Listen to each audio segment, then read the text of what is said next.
My name's Angelo, and welcome to We Want Picks. This is the only channel dedicated to UFC picks and DraftKings lineups run by professional fighters and MMA insiders.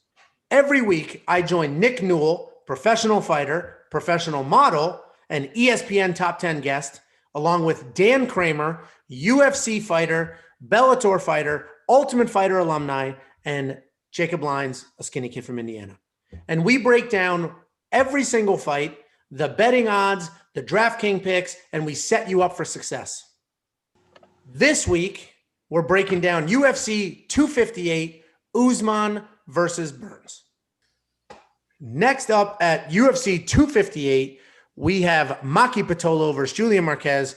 This is a very interesting matchup. Nothing would surprise me here. I think it's actually going to be a ton of fun.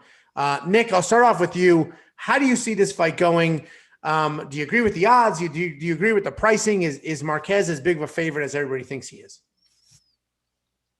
I do not think he's as big of a favorite as everyone puts him as. I do think that he is the better fighter, and I am favoring him to win this fight. He's more well-rounded.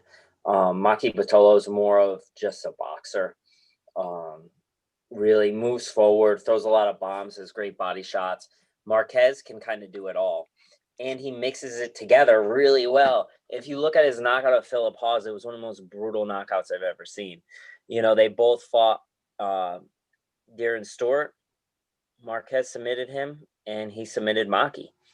The one thing that kind of throws me off about this is his layoff. It's been a really long time. I think I'm looking right now, and it was 2018 was the last time that Marquez fought. He's had some pretty major surgery, some pretty big injuries, and he's coming off after a very long layoff. Both these guys. I know both these guys. I like both these guys a lot. I've trained with Maki before in the past, but just like one time, nothing significant. And I think that he is a live dog at this value, that he can kind of barrel forward and throw those punches, and his boxing, I feel, is superior to Marquez, who's an all-around better fighter. But I feel like he has a chance of finishing it, and I'm going to put him in my lineup. Yeah, I agree with all that. I think it's a much closer fight than the odds say. I think it's actually going to be an exciting fight. Literally nothing surprises me here. And I agree. I think the big question mark is that long layoff for Marquez.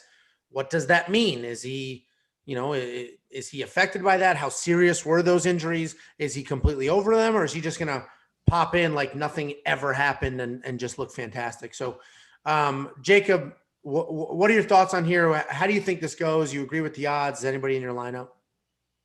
Yeah, first of all, let's get to the nicknames. I mean, that's the most important thing you can learn about a person is their nicknames. This is Maki Coconut Bombs versus Julian the Cuban Missile Crisis, which are incredible names. With that being said, one of the best things you can do in DraftKings if there's an underdog and he's Hawaiian, pick him, because Hawaiians are unbelievably tough and they love that underdog role, and they're not going to get knocked out. And even if they get clipped, they're going to come forward. They're going to score points. So if you ever see in Hawaiian as an underdog, you always pick him. With that being said, I don't think Maki's quite there on Marquez's level. Nick alluded to it. When he beat Philip Hawes, he was getting beat by Philip Hawes, and he kind of flipped a switch. I think it was after the second, maybe after the first. He just kind of flipped a switch and went forward and got more aggressive. I think he's overall a better fighter. I think he's got more power. I think that Maki, with his Hawaiian toughness, can kind of get lured into those brawls. They love to brawl. He'll sit there and just start throwing right, left. And I think that's going to be a mistake if he does do that. I think he's good enough to win. I agree that he could be a live dog with his toughness, but I just think Marquez is better everywhere. And I think his nickname is just the Cuban Missile Crisis is an incredible nickname. I think it's a little bit better. So I have Marquez winning, but neither one are in my lineup. I wanted to put Maki in my lineup, but I just couldn't find a way with some other fighters on the card. So you think Marquez wins? Gotcha. I think Marquez wins.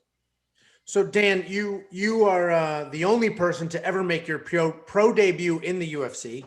You've been fighting for years. You've been all around the block. Do you also base your pick off of nicknames and race, or did you look at this a little closer and have a different analysis? I mean, I didn't base my pick off it, but I will say the Cuban Missile Crisis, that's a pretty solid nickname. And coconut bombs. Coconut bombs. Coconut bombs is cool, but I'll tell you what, Cuban Missile versus coconut, the Cuban Missile is going to probably win that every time in terms of power. Yeah, no. So I looked at some tape on these guys, and it's interesting because I saw the 2.5-year layoff for Marquez, and I was like, okay, that's a red flag. I should probably stay away from this one. But I actually listened to one of his recent interviews.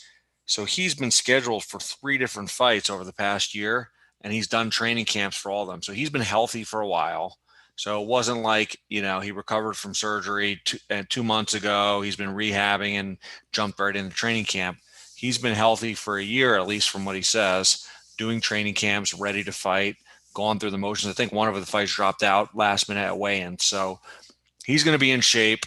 He's well enough removed from the injury and whatever surgeries he's had to where I don't think that will be a factor. Still 2.5 years off is always a bit of a factor, but I don't think the injury is going to bother him. I think he's healthy. As far as their fight styles go, Marquez, man, he throws bombs and he's down to brawl. I watched the fight with him and Darren Stewart. They had some wild exchanges, power shots in the clinch, knees, crazy pace. They're both exhausted in the second round, but rightfully so. One big thing with Marquez is it looks like he's got a hell of a chin. And I think that's going to be a big factor in this fight because both guys are good strikers. I think they're both going to hit each other hard. He got taken down a few times in both the Stewart and the DiTarico fight.